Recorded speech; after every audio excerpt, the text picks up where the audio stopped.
What's going on, guys? Cody from Motorcycle MD, and in this video we'll be replacing the water pump on a 2019 Honda CRF1000 Africa Twin DTC. This popular dual sport is equipped with a parallel twin single overhead cam engine with about 94 horsepower and 72-ish foot-pounds of torque, weighing in at about 520 pounds. There is a larger displacement model, the CRF1100, but what we are faced with on this model in particular is a water pump weep hole that is actually seeping some oil out. Now this bike, along with many different motorcycles or even just heavy machinery or whatever, are equipped with what's called a mechanical seal. These are somewhat sophisticated seals that help separate this fluid from this fluid while shafts and spindles and stuff align and spin each other. The goal is obviously to keep those two fluids separate. In this case, the water pump has coolant on one side and oil on the other, but is being driven by a counterweight. But what most people don't realize is on this bike in particular, you may not even know this if you own one of these, but there is a small little spigot or nipple that is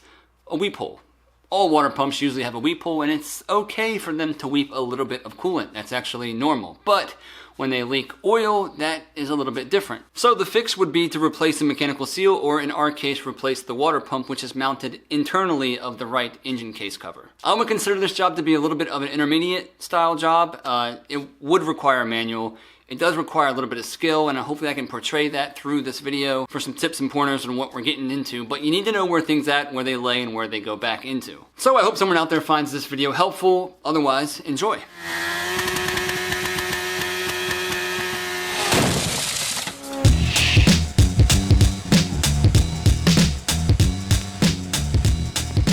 So we're going to start by removing this belly pan that came on this model, a couple bolts. It kind of hinges on this little tab on the frame in the back to slide that off underneath the wheel. We got this front engine guard, but this is where the radiator cap is. It's behind this cover that has to come off on this right hand side. So this little engine guard, fairing guard has to come off, a couple of bolts. Be careful not to drop it on the front fairing and not scratch the forks when you're coming off with it. These little push tabs are on the inside of that right fairing. They're on both sides. They're symmetrically pinned in. A little screw right here to get out.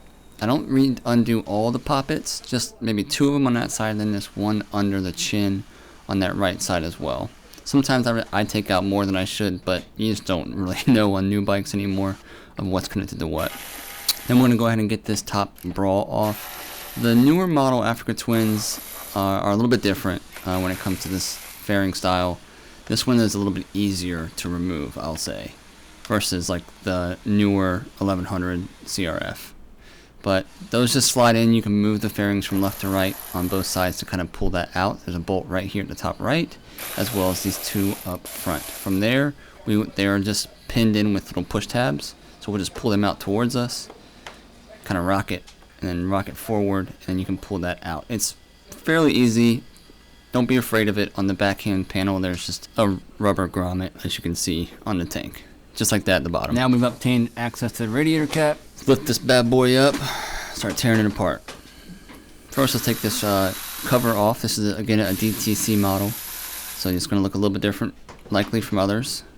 There's washers that go on the back side. I put them on the front so I can find them again, but they go on the back side of the cover. Keep that in mind. This is another cover for a angle switch that we have up top of here on the DTC model. Pull that off. Same thing with the washers.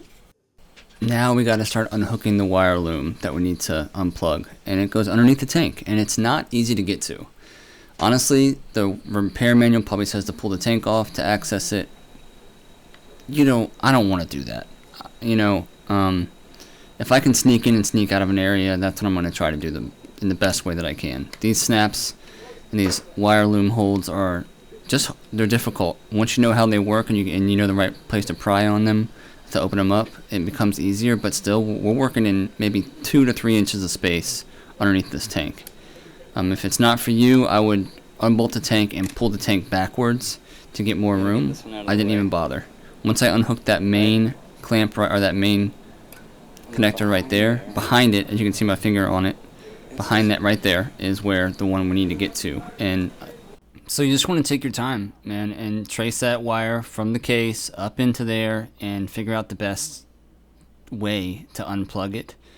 There's a little clamp here that you can press and then push in. That helps with pulling the harness or that cable down because that connector's kind of in the way. Just trying to make room for what you're trying to do. That back on there. The problem is that this goes all the way up in there, turns down like this, and then does that.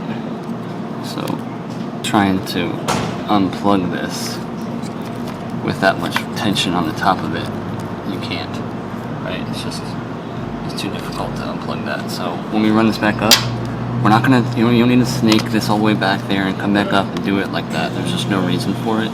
There's 1, 2, 3, 4, 5, 6 clamps that are holding all of these wires into a bunch. So we're gonna snake it right back up, plug it in, and tuck this thing in to all those clamps, and it'll be totally fine. So I don't know if you caught that, but routing it back into the same position, I think it's a little unnecessary. We'll tuck it in nice and clean and make sure it's all connected and tied in there. Now we're going to get the clamp off for this, or this little hold for this harness for all of the solenoids, the shift solenoids, so we can unplug them. With the loom tied up like that, you can't unplug them.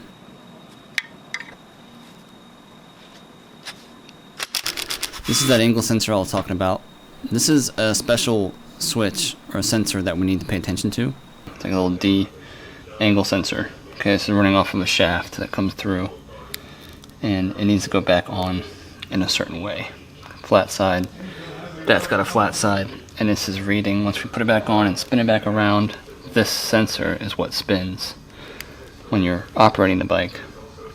That's spinning and changing an angle when it's shifting, so important. So our coolant drain on this is right in between these two bolts here, right there. Yours may look different if you don't have a DTC model, but it's still right here. You know, there'll still be coolant that comes out of here, like when we undo this hose. There'll still be coolant here. We're going to lose a lot of it. It's going to be a mess. And we also need to drain the oil out, because we're going to lose oil once this cover comes off too. So should be a sealing washer behind this.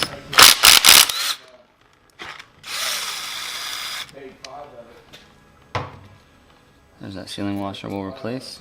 And then we're going to make a huge mess. Undo the radiator cap if possible. There we go. Now we can just take this hose loose. I'm going to loosen up this one as well, because I'm going to take it and kind of spin it upward.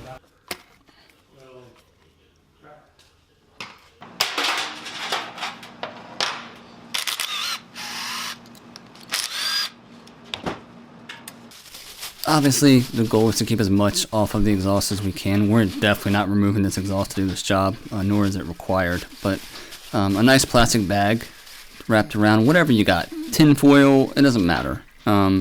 This is just a great trick to kind of direct the oil and the coolant or whatever comes out into a pan. And again, trying to keep stuff off the exhaust. It's going to smoke regardless when we fire this thing up, so we can minimize that. That'd be great. Go ahead and pull this clutch filter out. This does have an O-ring on it if you want to replace it. There's a spring, and then we have our filter. It's easier to get them out with a pair of snap ring pliers. Release our second drain for the oil, and we're going to blow this off too, because we're going to pull this water pipe out of the casing, and rocks and debris and dust can get down inside of there, and we don't want it to fall down inside the case as much as possible. Start unloosening our bracketry that's holding that pipe as well. Then we can lift that up. There's an O-ring on that we will want to replace. Make sure that's all nice and clean. Now we'll just be preparing an area to be our clean area, right? If you're nervous about pulling bolts out of a case, these are all the same size, but you can make templates with cardboard to line them all up to make sure you're as accurate as possible. On all cases, there's usually some pull marks or like a tab that you can pull from to pop the case loose. We have a slide hammer here. We're just going to lightly crack this guy loose until it pops. Boom. Go ahead and pull this all off as smooth as we can.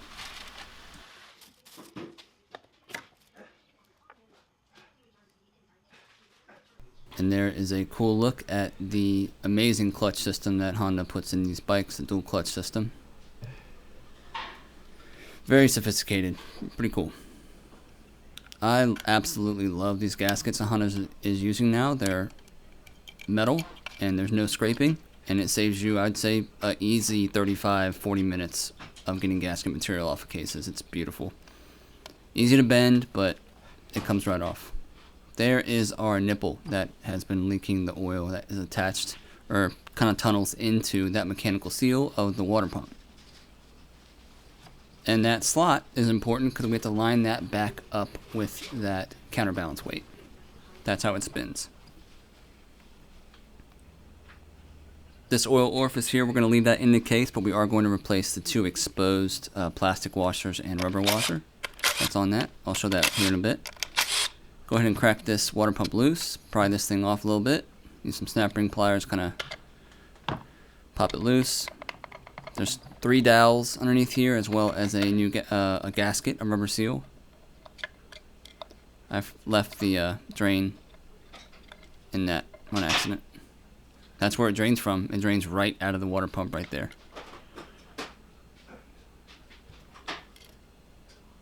Don't lose these dowels.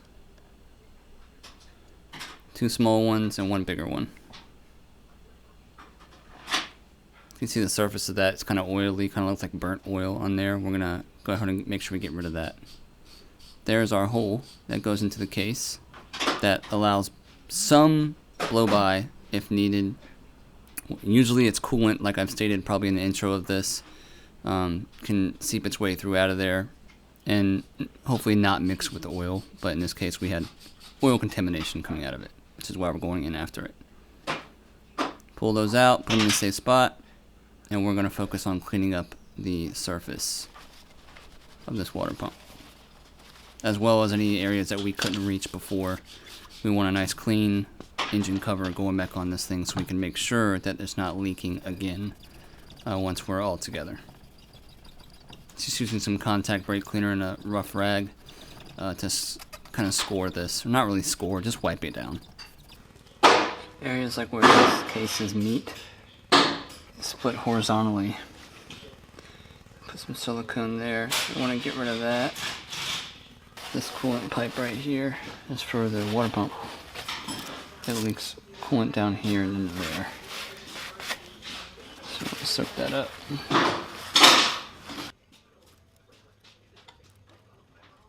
And oil will seemingly non-stop leak from here. I'm trying to keep it dry, so I'm just going to shove a rag in there, a tear-proof rag.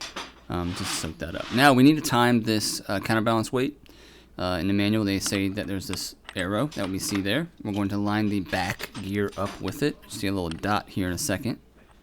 That will kind of set the counterbalance weight where we need it so we can line up with the water pump when we go to time the water pump onto the case and mate them together. I'm actually a little bit off here, and I find that out later when I go to install the case, which you'll see. But you get the idea. Those are the plastic washer and rubber washer that come off that little oil pipe. They go on in a specific way. Plastic washer goes down first, and then the rubber washer will go on top of that. So the rubber washer will be the topmost seal on that oil pipe. We don't need to mess with the ones on the inside because we're not pulling that out.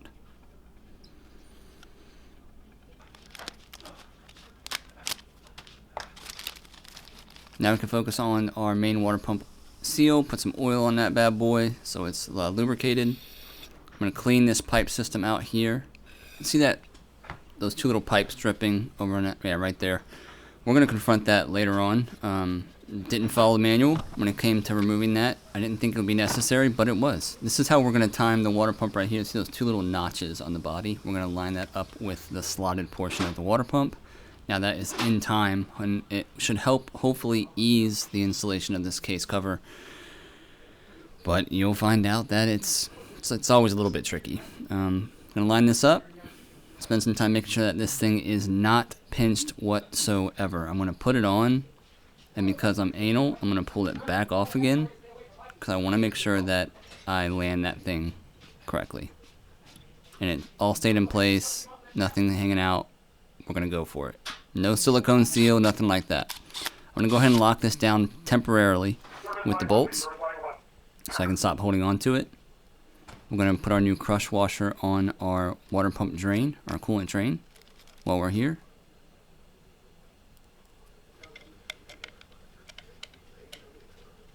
And then we're going to one by one take each bolt out, clean it off with contact brake cleaner, blow it off, and then add a medium grade to light grade Loctite on each bolt, as per the manual.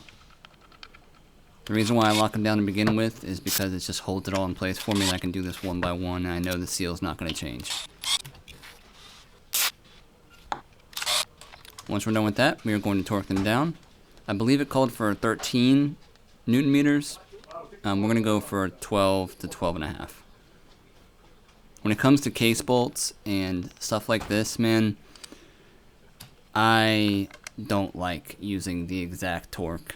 Whether it's the gauge I'm using or the torque wrench I'm using, I would just prefer to be just a hair underneath it so I don't damage the threads or, you know, tighten it until it loosens. Let's go ahead and put our dowel pin in. We're going to use some Honda red high temp gasket maker, gasket material, silicone. And we're going to do just about an inch or two where the cases meet together horizontally on both sides. Clean everything up, get that bag out of the way so we don't pinch it in between the case, and get our new gasket ready.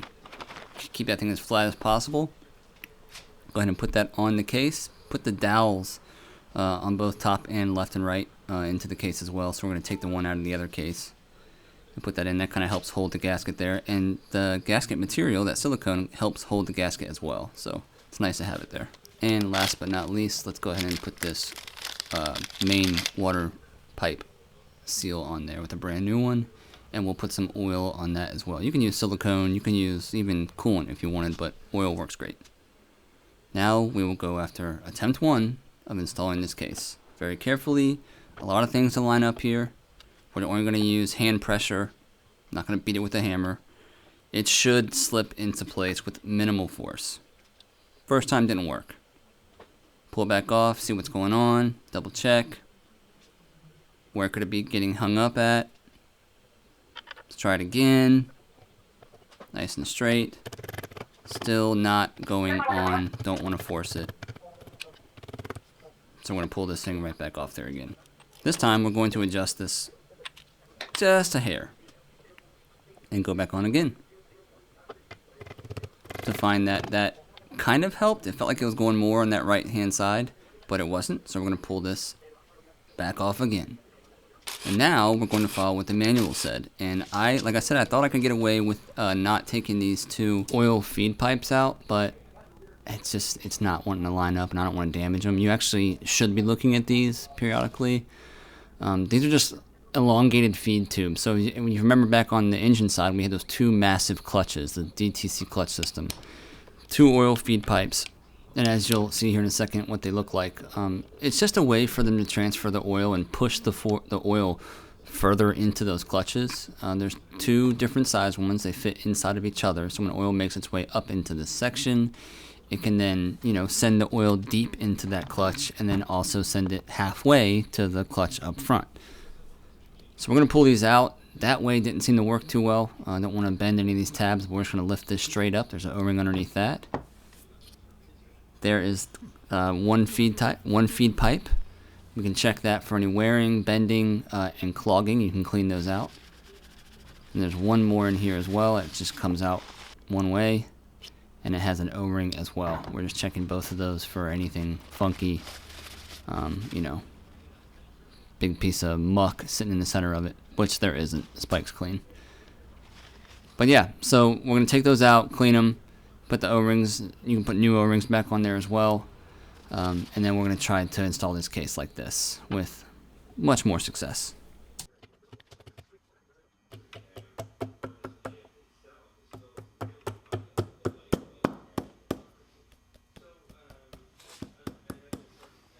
Let's put a little pressure down here where that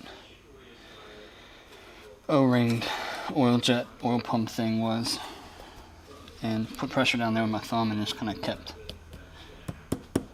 tapping it in until that seats in, and then all seated. So that's good. I think having this out helped. Go ahead and put this back in before we forget what it looked like. Boom. This O-ring looks good. A tiny dowel right there.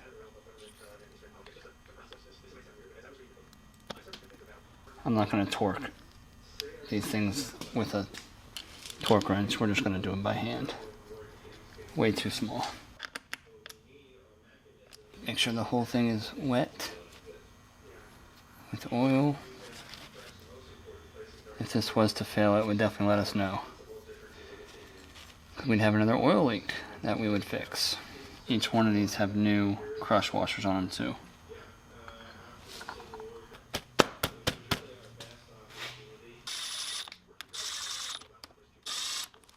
Not going to torque these either, just going to cinch them down. This is very light metal we're messing with. Just don't want to pull them out. Make sure there's no residue whatsoever, so we can keep an eye on that when we run it. Let's go ahead and throw all of our bolts back in. If you want to put oil on the threads, you could, but I would not Loctite them.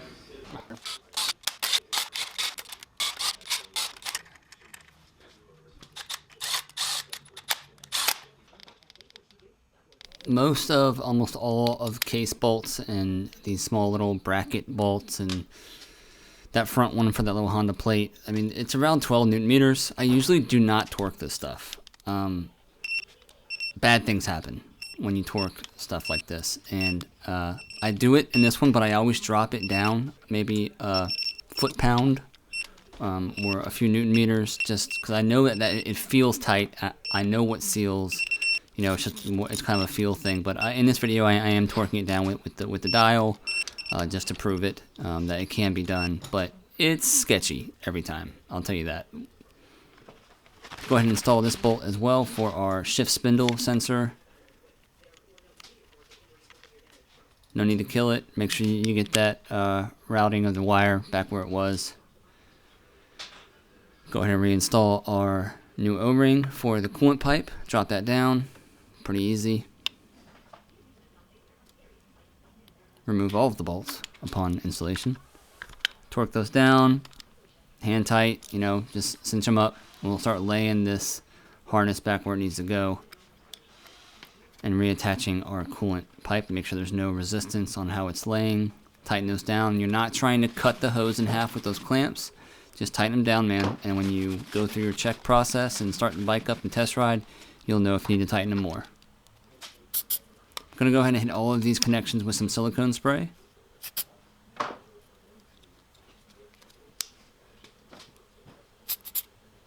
These are all shift solenoid sensors. Tighten that down for the bracket of the harness, keeps everything nice and tight. And this is the bike fired up. It's smoking like crazy, okay? Don't be scared. Fingerprint of oil on exhaust burns like this, you know, so we're just gonna let this burn out, get it hot, rev it up, and just make sure that the smoke obviously stops eventually after we clean everything off the best that you can. That was even after I cleaned it all off. Now I'm going to show you guys this front fairing, because I've seen this wrong all the time on bikes that come in from customers who take their bikes apart. As you can see here, there's an issue with this fairing. I installed this fairing and it's wrong. So I'm going to show you how to make sure that it's right, because there's areas of this fairing that you'll know it's on right when you see these areas look nice and clean. And again, you can look at the right or left hand side of the bike and compare. But there's a little lip right there on that cutout. We got to slide that front nose in first, and then we're going to focus our pressure on that section to make sure we grip onto that little black piece right where the N is in twin. Just kind of snap that all in. Once that looks flush and tight, then you're doing a good job. Okay, see that? Nice and flush. That's how yours should look. We can compare the other side. It looks identical. Okay, there's those little pop bobbin things. Push that top side in, push the bottom in, but then there's another section we got to focus on, which people miss all the time. See those two little feet? Once this camera focuses, if it ever does, they're hanging out. See that? It's not right. We got to pull it back off the bottom, push that down and in, and that should pop in just like that. Nice and clean. Everything else should sit in beautifully.